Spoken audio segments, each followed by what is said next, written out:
Hello, everybody. It's the 171st edition of the Frank and Stan chat. And I'm really pleased that Sameena Choudry, who was a great guest last time, has agreed to join us. It wasn't so damaging that she wouldn't come back. So the career is still going forward, I'm pleased to say. So welcome back, Sameena. Thank you, and thanks so much for having me again. It's lovely chatting to both you, Frank and Stan. Well, also the impact is was interesting because last time Sameena was on, we mentioned her great book because it really is a sort of operational book, isn't it? It's not a theoretical. Well, there's a bit of theory in it, but it's actually practical in terms of the things that you can do. And a colleague from a local authority reached out to us, and we were able to put him in touch with Sameena. And I also want to connect her with another local authority. So things happen around the Frankenstein chat. So, Sameena, just explain who you are to those who didn't watch the first edition. Yeah, so I've got a very long career in education. Done lots of different things in three or four local authorities, mainly in the Yorkshire and Humber region. So I started off as a teacher. I did Ofsted training many, many years ago, worked in colleges, schools, local authority, and worked with lots of schools in terms of particularly around closing the attainment gap. And my particular focus is around vulnerable groups of pupils and what we should as a system be doing better for those pupils, because I do feel that if we can get it right for them, we'll get it right for the rest of the children as well. So that's at a very I broad know. nutshell. It's interesting because we had a guest, Mina Wood, who was a former HMI on recently, and she highlighted the fact that Ofsted inspections don't really delve much, if at all, into particular groups of students. So it's sort of like a I fairly agree. broad brush. And so your book looked very closely, didn't it? It provided sort of analysis, a mechanism for actually interrogating the data and the outcomes that Mhm. schools are achieving. So I'm hoping that Martin Oliver will shift the balance back a little bit because I think you can become an outstanding school with some fairly large groups not achieving very well, I think Michael Fullen this week has been suggesting that instead of trying to identify weak schools, we should be looking in individual schools and identifying groups that are not, and supporting groups, intervening in groups that are not doing well in particular schools. Because, I know Frank and I spoke about this years and years ago, that when you've got a sort of standard that makes the school okay, used to be sort of 90% level 4 and above in my day, Yes. then it masks the fact that there's a lot of underachievement in that, potential underachievement, but because the school gets a tick and off, nobody really intervenes with that. Yeah, and I think it also where it works, where schools are really doing a good job, particularly those serving some very challenging communities. I can think of a particular secondary school who's doing an amazing job with Gypsy Roma students, and that their attainment and their progress is better than that group. Now, that group is well, this year actually GCSE results. I was at an Ofqual briefing this week. That group have actually started to begin to make progress against the national average, which is great. But that school were doing that for a while, but it was just ignored. I mean, it was just not, and it's a significant group of kids in the school. They were just looking at the broad picture. Did it look all right? Rather than delving into the issues. Thank you, Stan. How are you? I'm okay. It's unusual this because it's a Friday Evening, evening early evening. time. I know. And that was all down to me, I think. But anyway, I managed to get back from Blackpool in time. So what's caught your eye this week? Well, It's a lot to amongst go other at. things, it's Oh, I been should say the date is the 8th of December. I had to say that 2023. Yeah. People asking for that to be on the video. Yeah, yesterday I think was it the final day of the inquest, or was that the day before? Into the events at Caversham, and what I saw yesterday and today is Ofsted's response to that, which I thought was just showed if you can have a lack of emotional intelligence in a written response, that has it in bucketfuls. To basically say, well, as a result of being told that Ofsted have had an impact on somebody's life, as in been responsible partly for the causing of a death, to say, right, well, we'll suspend inspections for a day while we train everyone. It's just so insensitive that my view, it'd been better not saying do that if that's your solution to begin with, but don't paste that as if that's our great step forward. This is what we're going to do. I mean, I would have thought the thing to do would have been suspend inspections for the rest of this term, which is only effectively a week and a half, and then say, and we're going to do some training before we start again in January. Yeah. It just seems a really insensitive response. What's your take on it, Sameena? Yeah, I think it's actually very similar to, I don't know if you recall during COVID when, inspections were nearly suspended. There hadn't been Ofsted inspections at that particular point. And there was something about, well, if the head teacher, the guidance, passes away, I'm trying to be very diplomatic compared to the wording. And it just seems really cruel and heartless and inhumane. And, there's colleagues there waiting for Ofsted inspections on the back of what's, this horrendous incident that's happened. And there seems to be no lessons really learnt, and there seems to be too remote, too far away from what's actually happening on the ground. So, yeah, too little, too late, I think. Yeah. And it's probably better not to have said anything at this particular point to really have an effective response to what had happened, rather than just saying we're going to have a day's training. Well, I mean, I've tweeted quite a bit about this. I mean, I think I could never envisage the events around Caversham, but I think for a long time I've been troubled by the manner and the tone of some inspectors and their inability to work effectively with the school to find evidence and to discuss evidence in such a way that it remains professional. And I, even as you were saying yesterday, I can't tell you the name of the school, but I know of an infant school that was inspected. And at the end of the first day, bearing in mind all of this is happening somewhere in Reading in a coroner's court, there was an inspector who just was so out of sync with the rest of the team in the manner and the way that that person behaved,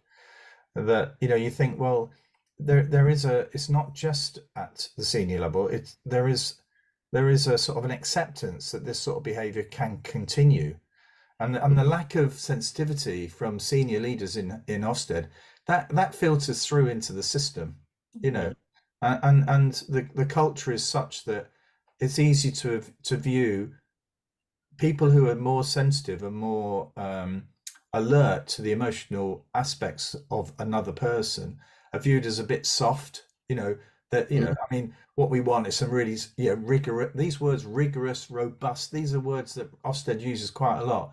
But actually, you can be rigorous and robust, but still be kind. But some people view that as, well, to be rigorous, robust means you need also to be a bit abrupt, a bit, forceful. These are all the words that I think some senior managers believe to be effective inspection. And for me, I've tweeted today, if I was the chief inspector, if I was the chief operating officer or a member of Ofsted's board, I would have resigned today. I don't know what more has to happen in order for somebody to carry on doing that job. I just cannot see how any other job in any other environment would tolerate this. They must have. I mean, people like this kind of inspector who goes in and causes ill feeling straight away and causes disruption in the school. There must be a level of complaint about the way they behave, that Ofsted must have a database that says we really need to look at A, B, and C, and our recruitment should be better. because our recruitment shouldn't be appointing people who haven't got an empathetic way with schools. And I know she says that every inspector has been a school leader at some point. I'm Well, not sure that's accurate. that's not accurate. That is definitely not accurate, is it? But that doesn't, again, it doesn't make it that you are able to deal with people who are highly stressed. I think there's a white heat. I've used that term before. Yeah, that's a sort of like, that's a 1960s Labour government term, I think, the white heat. But there's a white heat of emotion that you get when you're in charge of an organisation. It doesn't have to be a school, but where you really are under the cosh. You know what that feeling feels like. It doesn't, and I mean, somebody said to me, I think on here, didn't we, that I said, I think it was Adrian or Alwyn or somebody, Alwyn Pugh it was, former HMI, said, look, Frank, I've never been ahead of a school, but he'd been ahead of a big service, in ITE, he'd done some work in local authority. All of that involves white heat stuff, doesn't it? We're up against the elected members. The results this year are rubbish if you're a DCS. Yeah, how are you defending this? That's the sort of pressure, and they've got quite a lot of HMIs and inspectors now who are well off that. Well off that sort of in that level of responsibility. I think the other thing is in terms of the complaints process, Dan, I was thinking that actually how many head teachers even bother to complain, even though they may have had a terrible experience, because one, it's not open, transparent. Very few people succeed. You have to throw a lot of money at it, and I know they're in the process of looking at the complaints procedure, but how can you mark your own work, basically? Yes. And so, I think the level of sort of,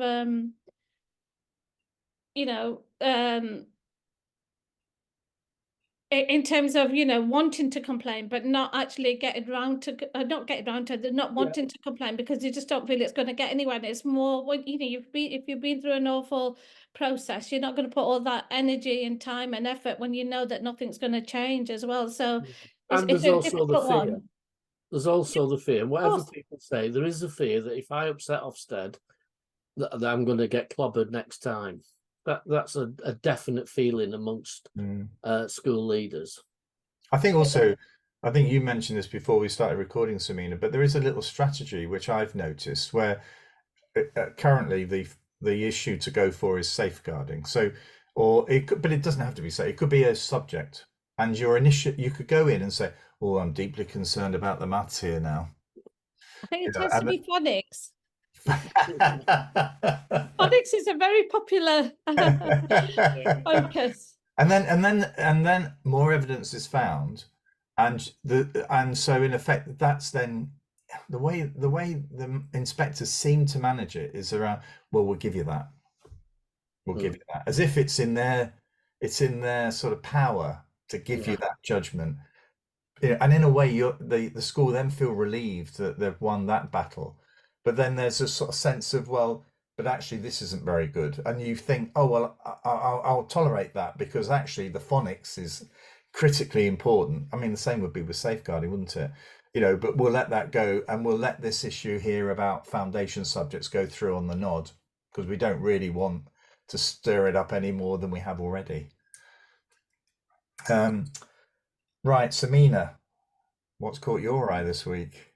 So I think there was all the fanfare around the PISA outcomes. I'm not going to dwell too much on that, whatever, because it depends on how you interpret it.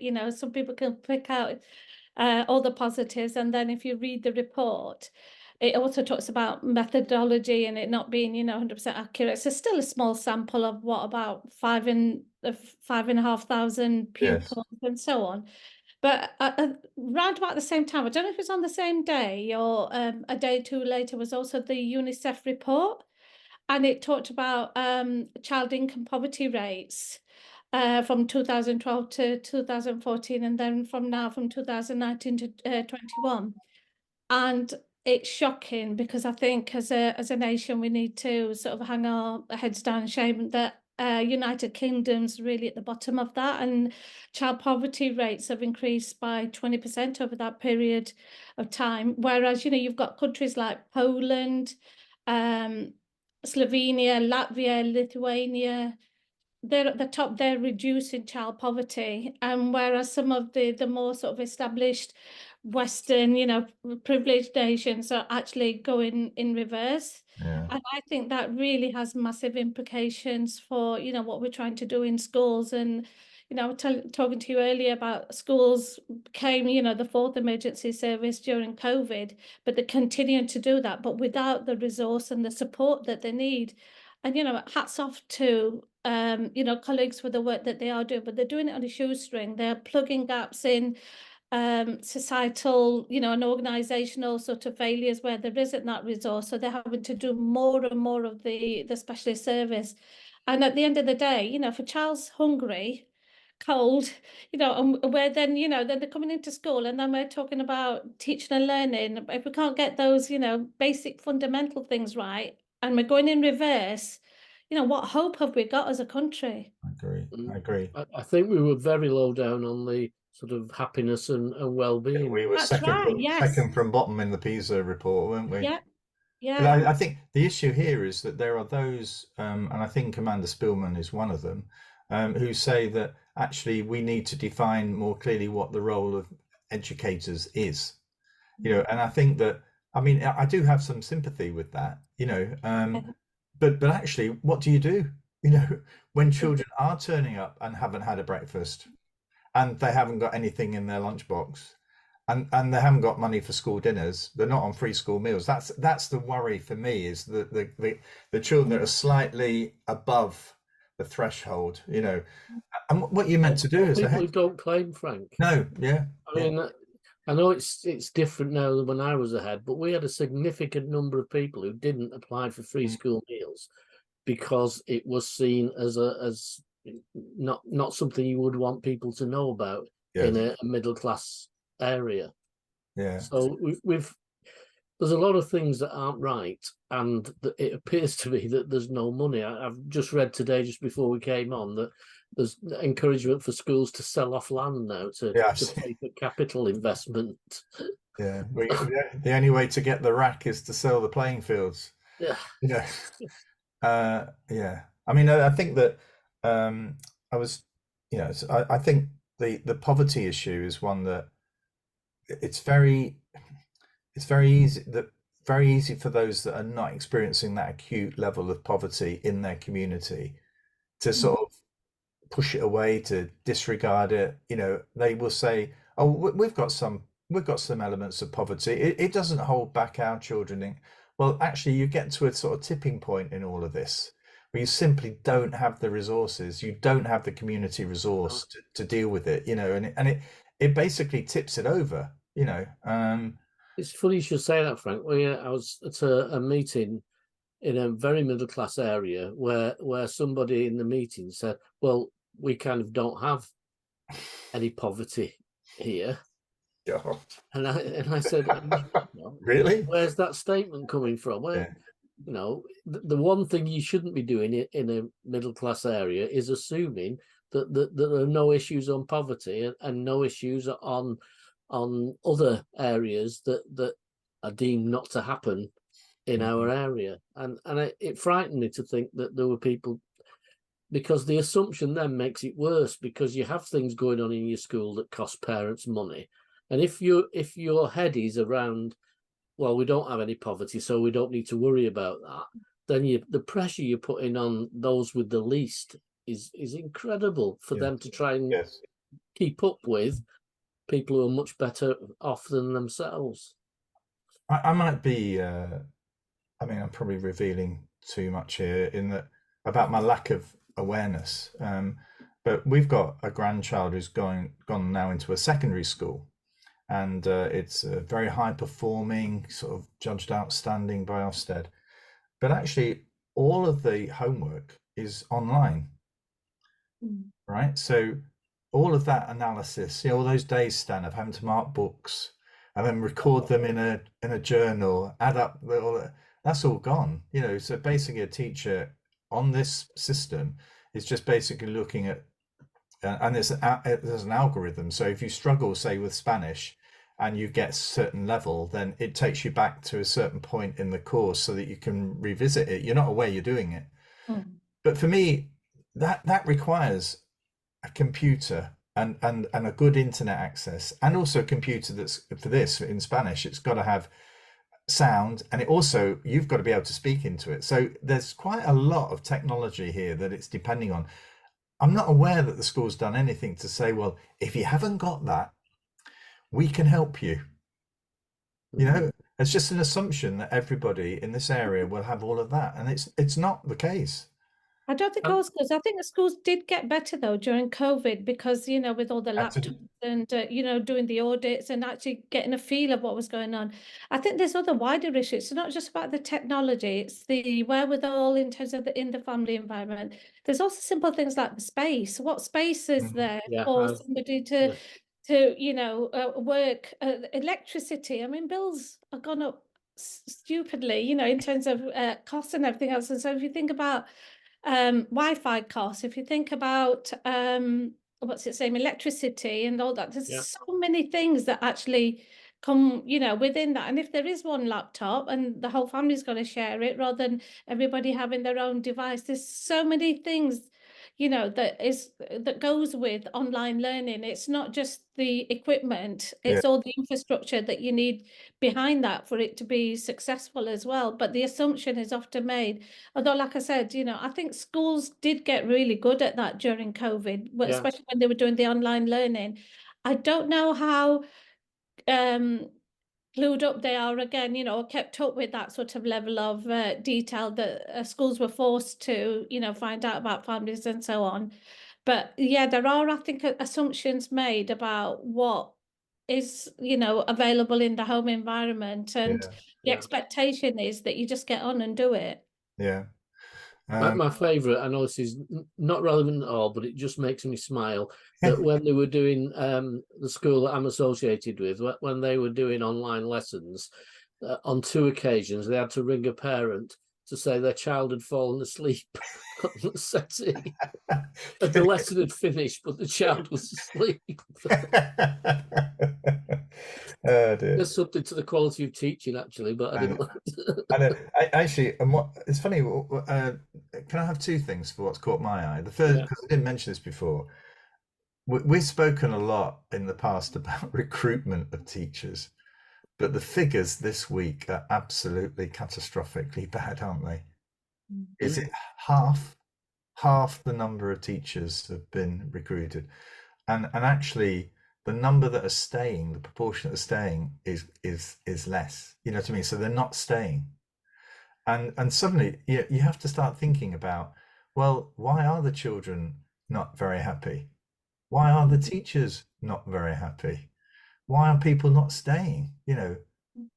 Suddenly, you have to start connecting these things together. And wasn't there something last week as well about Nick Gibb actually saying that we need to pay teachers more if we want to retain them? And I thought, well, it's good now that he's left. Yeah. It's a shame that you weren't able to, do something about it when you were in that sort of position. But obviously that's just one factor. Pay is obviously critical. With the workload, Ofsted pressures, there's no work-life balance.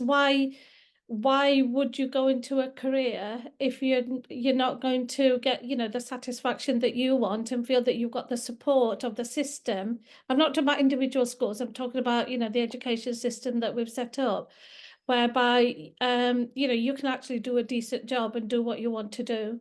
Yes, I agree. I just think there's a real hypocrisy about somebody who leaves office and then immediately says something that during the time in office had to still have those views, but didn't say that and didn't agree with that. And that to me is just typical of where we are in politics at the moment. That my personal views, my values are different from what I say to people, or because I'm following some kind of ideological line. I think that's just the worst thing that's going on at the moment in politics. I mean, the thing that I was struck by is I was at a meeting this afternoon, and it was really about how some schools and some trusts and some local authorities even think that the answer to a problem doesn't lie within their own local authority or their own trust, so there is you get to a point, a sort of tipping point, where they think, for example, if a school sort of was judged to be inadequate, whatever, there might be a little bit of thought about, well, have we got enough expertise nearby that we can offer that? But too often it seems as though the cavalry are called for, and sort of this group come in from, I don't know, I mean, somewhere the other side of the country, where they probably do a very effective job in their community with the assumption that this is going to work over here now, folks. We have no idea who these people are. They're rocking up into town, and there's all that suspicion, isn't there? Like, it's just the sort of simple thing about, well, we've got a problem. Why don't we ask our neighbours to help us sort it out? That's what we do here. In the old days, we haven't got any milk. Well, my mother would tell me to go knock next door and see if she's got some milk, and but actually there's an assumption, particularly for schools in really challenging communities where perhaps academic achievement is not as high as it is in Windsor and Maidenhead. There's an assumption that actually you can't do it, you haven't got it, and I think I think we just miss this sort of thing, the thing that works so well in COVID, all muck in, all help each other. When it comes around to helping academically, we look for a different solution. Yeah, I think that's part of the sort of fragmentation in the education system, and the structures sometimes getting in the way. Not all in all places, but people aren't genuinely having the opportunities of meeting with other colleagues in the area. It's more about your organisation. Yes. And there's those roles that they used to exist at local authority level or whatever, to facilitate those partnerships. And I'm not saying people can't do their own partnerships, because they can, and they could do them effectively, but bringing everybody in and really, sharing that expertise, that's sort of gone by the by. And there's few people doing those sorts of roles and have got the skills to build those relationships, and bring people together and really talk about the place and what's unique about that place and the challenges, and where colleagues are doing a really good job on those aspects of it, but also how can you share your expertise, which might be in another area. So I think, that whole thing about the DFE controlling quite a lot of schools and being somewhere in, Westminster is a real issue. And I think there's always been that north-south divide as well. Definitely. As is the training that's sort of one way of training across all schools, which doesn't take into account context at all. But the other thing I was going to say to Frank on local support, something I used to bang on about all the time, that some of our schools in special measures had the real experts. I agree. But nobody thought to go and ask a school that's in special measures, can you help us with something that we've got a problem with? Because they're in special measures, they can't possibly be doing anything right. There's an assumption that everything is in special measures, isn't it? Yeah. Everything is rubbish, and I visited a special measures school this week. There are some of the senior leaders there, that they're staying with it because they care deeply about that community, and they're brilliant. They're really, really on it, but everybody assumes because it's special measures. Well, doesn't that bring us round to the Caversham thing then? That it's not the judgment that you're inadequate because of some paperwork. It's the fact that line says everything is inadequate, the whole school, and that's the issue with, I think, with the one-word judgment. I agree. And I think, Stan, that's where also then the consequences of those labels are massive for that school community, because what you do then find is people leave, move on, and then you can't get the staff, coming back to the recruitment issue. And obviously that really impedes the progress that you need to make as well, without really addressing some of those core issues in those communities as well, and what's needed, because you want the best teachers there, don't you? Really. And that's not to say some of them don't, but generally what happens is when you get that label, then people think, I don't want to be associated with that. It's going to damage my career. So they move out, and then it's a trickle effect. And sometimes it actually happens quite rapidly. I think also, how does this feel for children? Yeah. You know, and they view this as, well, miss, you're rubbish. You're inadequate, aren't you? And I go to an inadequate school, so I must be inadequate. We're all inadequate. Ofsted have the same view, because you can't be an inspector if your school's That's not right. good or outstanding. Yeah. Isn't that exactly the same thing? We can't Absolutely. possibly have really talented school leaders if their schools are not good or outstanding. They take the view that, or they need all the time they've got in order to improve it. But actually, what I think inspection teams would be significantly enhanced if they had all head teachers. You know, if they were going to carry on with that, they had people from across the full range of schools. I was thinking of something else, but it slipped my mind. Oh, I know what it is. Don't forget to buy Sameena's book, all right? So, and also, while we're on books, next week is our last week. And we've got Eric Craven, the Scouse poet, on next week. I think for the third time, Stan. And he's got I think it's his third time, but he's got a book out that came out. It's on Amazon today. So it's fresh out. And he'll be reading some of the poems from that this week, next week. And that'll be it, Stan, for the year. For the Christmas. Are we on Christmas hats then next week? We are on Christmas hats next week. I'll have a bit of decoration behind me as well. We'll also do a review. We'll do the review next week because we've had some really, like Sameena, some great guests on, and it's the guests that make the show, isn't it? It's the guests that make it. Definitely. Yeah. Okay, so thank you very much, Sameena, for joining us. You're welcome. Thanks again for having me. Sameena's available for speeches, conferences, lectures, support, and that's on top of the day job. I know.